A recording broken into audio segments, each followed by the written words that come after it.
Sometimes it's just like taking a headache off of somebody's plate for them every day can be value, right? Manufacturing built everything we touch, from cars to coffee makers. But behind the machines are real people with bold stories about the industry you never think about but can't live without.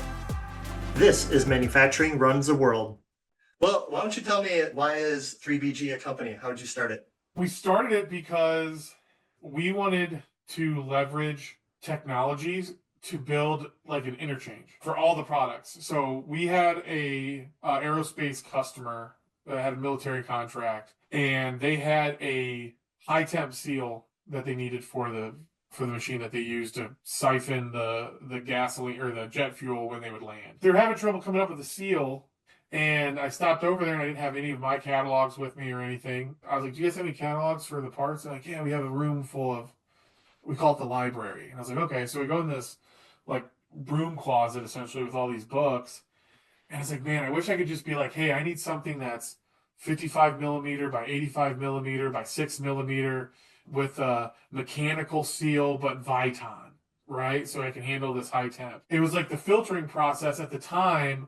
You had like Granger that was like starting to kind of understand how to do it, but they were more focused on like what's driving traffic versus how the engineers need to see the filters. Yeah. And so I wanted to put a business together that was basically automate the interchange process. Well, once we started doing that, we're like, well, we got to make money somehow. How are we going to do that? And it's like, well, can we do it as a distributor? That's kind of how we thought we could bring cash in and fund this tech business. Yeah. Well, as we started to do that, over the years, you start to realize that the interchange is really in the eye of the beholder, right? Where an interchange to me could easily just not be an interchange to somebody else based on some weird thing that they have going on. Through that process, I started to really fall in love with leveraging technology, but then having like a true salesmanship. I just fell in love with like that process of being able to like be a true salesperson to somebody because I learned quickly sales is actually a very noble quest if you're doing it for the right reasons. And so once we started doing that, I just fell in love with being able to solve customers' pain. And one day it's finding a seal from somebody for somebody, and then one day it was redesigning the whole machine because some dumbass engineer 16 years ago engineered it to use some product that is either obsolete or doesn't get manufactured anymore. And so we can re-engineer it. So let's make it easy for us. Why do we have to wait 64 weeks for something to get built Yeah. and then we have to buy 100 of them so the manufacturer's comfortable with it? I was like, God, there's got to be better ways. And so we really just got very obsessed with like the customer experience. And I felt that as times were changing, you're starting to see a shift in who was buying these products and who was managing these budgets. And it got us to the point where it was like, man, it's not really about the guy dropping off donuts every week anymore. It's really starting to become like the purchasing agent is a 34-year-old dude. He's got 4 kids and he's got to pick up his kids from school and he's got to be really efficient with his day so that he can spend time with his family correctly. And it's like, okay, well, what's keeping you from going home at 2:30? Why are you here at 6 o'clock? And it's like, well, there's all these other things that I have to find or source or All right. problems we have to solve. And when I started to learn that we could truly like actually change people's lives through our process, that's when we started to really fall in love with it. Yeah, definitely. I mean, I browsed your website. You guys have a ton of product in there, and I'm like, it does read very much like kind of a library of anything you need.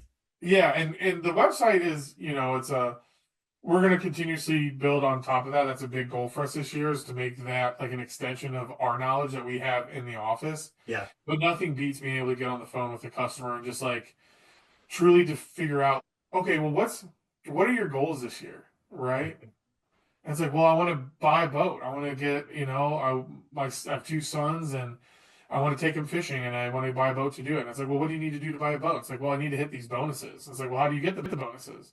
It's like, well, I need to have production at this and I need to have our spend at this. And it's like, all right, well, if we can help that person get that boat, we're going to become a really strong partner for them, you Yeah. know? And so it became less about, oh, let's get him this bearing so we can sell him something. It became like, well, why are we selling this bearing? Maybe we have to get you the bearing today to get you guys up and running, but like, let's have a conversation about how we don't have this problem anymore. And so that's been a big focus for us for the last, probably 6, 7, 8 years, maybe. Yeah, that's just a different way of thinking about the whole manufacturing and sales and marketing process. So, do you guys Yeah. have a big sales team? Probably all sales staff all together are probably close to 30 or 40 people, I would Wow. imagine. Yeah, it was a big group, which is fun. And it makes, we have quite a few people are remote across the country, but then about 40% of the staff is still at headquarters here in Fort Wayne, Indiana. So, but we moved everyone on the same floor now, and it's just been so much more fun just to have all that energy It's and like boiler room, a little bit, but it's more, legal. yeah, legal.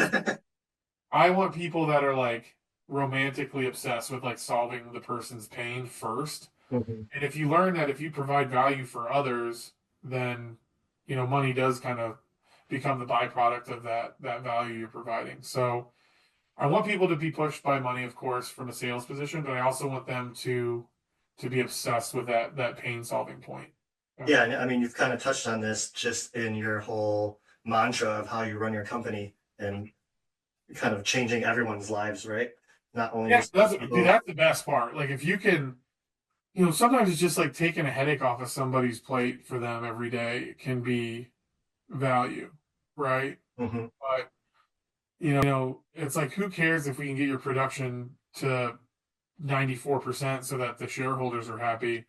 We know that Karen, Kathy, and Bill in the purchasing office and the maintenance teams are all getting a big bonus that year. That's what we need to be focused on. Like, those are our actual customers, you know? Right. Yeah. Is there any like industry or is there any product that you know your products are going into? Like, is there an end product like some type of machine or anything that you know you're? Yeah, so yeah. So we have quite a bit of OEM customers, which is, those are proud, we're really proud of those guys. Mhm. Over the last few years, we've gotten into the helicopter space, which has been really fun. So getting all of the proper accreditations and everything that you need to be filed with FAA properly has been really fun.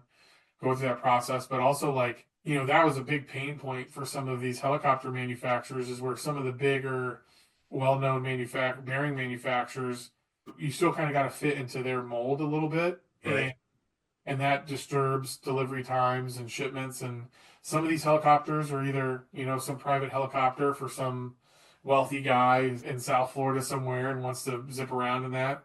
Or it's like, some of these militaries are using these helicopters or fighting fires or keeping people safe on the border or things like that. And it's like, you can't slow down that process. And so, if we come in, with our approach and really redesign and put in the right bearing for that product that can be there on time and can be manufactured correctly, it pays off in Yeah. dividends because you're helping a lot of people down the line. Yeah, that's cool. How did you get spec'd into the helicopter manufacturing? Kind of a long story, but we had a close friend of our company's purchased a helicopter manufacturer, and they needed a ton of help, and he kind of said, "Hey, do you guys mind if you could take a look at some of this for us?" And that's kind of how we got pulled into that space.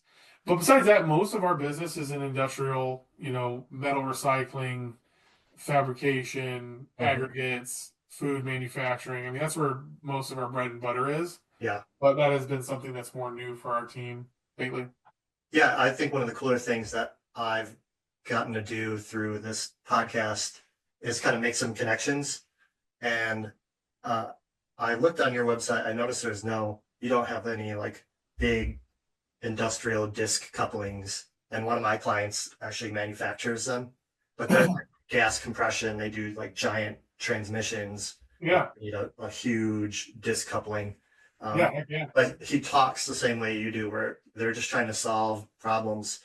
They have old parts that are near their end of life out in the field, and the original manufacturers don't make them anymore. And he's kind of filled a void. So, Yeah, and that's important to us too, right? Because what is there's like a guy at the end of that, right? There's like a buyer or a maintenance person or maybe a plant manager or somebody's like butt is on the line for yeah, this. he's panicking. He's Yeah, there's like it's like, such a serious thing. I think, especially with us, we hire a lot of younger salespeople, and they don't fully when they first come on board, they don't fully understand like the importance, right? Because it's really easy for someone to be like, well, we're just selling bearings to this. It's like we had a call that we have recently that was recorded and that we can go back and listen to, which is really interesting because the guy said, like, if I don't get this done, I'm going to be fired. Mm-hmm. And it's like, man, pressure's on at that point, right? But also that's the type of pressure we want. So that's what's interesting about the end of that, where who that person is at the end of the line. Yeah. And also, if you save that guy's butt, he's customer for life. He's not Yeah, going you would anywhere. think sometimes it isn't, right? Because there's just like, their life is so busy, something you got to remember. It's like some people, like when we first started the business, following up on quotes wasn't like a huge part of people's processes, and Mm-hmm. they didn't want to like bother the other guy.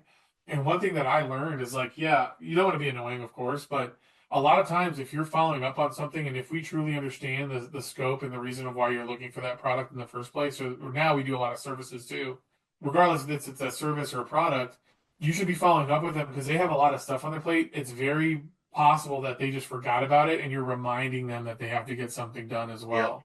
So there's Totally. almost value being provided just from that itself. Yeah. Like, what's the weirdest or most unexpected way you guys have solved a problem or provided a part for someone? There's quite a few out there, but because we do have a website that's pretty active, Mm-hmm. we do get some very interesting like business to consumer business that we'll have once in a while. And we had a gentleman that was stranded at a port in Thailand Oh, because he was sailing around the world in his boat and he needed a bunch of, he had two diesel engines powering that boat. And we had to get him parts to wherever the heck he was. wow. Usually don't ship outside of the US, but for this, we're like, okay, how can we help, make this happen? And being able to get him a couple parts that he needs for that and being able to get him up and running and get him back, to sailing across the world. I think that was probably a Yeah, that's so cool cool. story there. I think some of the bigger picture stuff there that we've done is when we'll work with, let's say we have, you have those companies that'll manage a lot of multiple facilities, the buying process. And we have tools that we've built that we can upload their purchasing data and we can use that data to find patterns. And so we had a customer in Northern California that was spending over $3 million a year in chain. And so it's like, okay, that was a big red flag for us because they were spending like $3.5 million in chain, but they were almost spending like nothing on sprockets. Right. So our model really quick like highlighted those things and like we got to look into this. And come to find out, there were these like 16 machines on the plant floor, and there were these older ladies that are running these machines on production. And when production, they want to see higher percentages every few months. They want to see more and more. Well, when they would add a certain amount of weight to these conveyors, it would start to slip. Uh-huh. Okay. And so instead of just like solving the problem, they would like, call a maintenance person to come over to tighten down the conveyor so it would engage again and keep going. Well, that only lasts so long and then it would start to slip again. Right. So what we did is we went in there, identified the solution. We sold them, I think we sold them like maybe $60,000 worth of automatic chain tensioners for each one of the machines.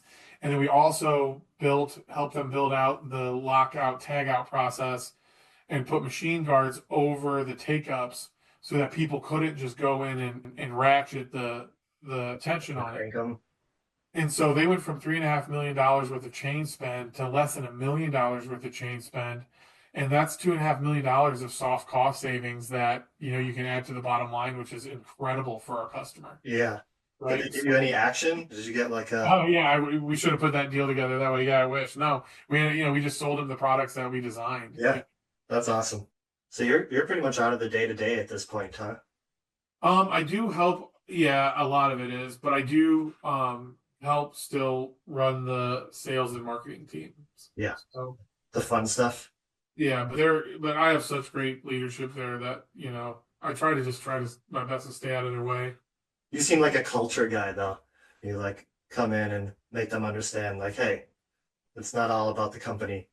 It's about these people's lives too. It's easy to like forget that, especially when you start making good money and you're making commission and you have all these accounts but that's kind of the sales manager's job is to make sure that those trains are running on time and I like to focus more on like, yeah, like what is the philosophy behind what we're doing. Love it.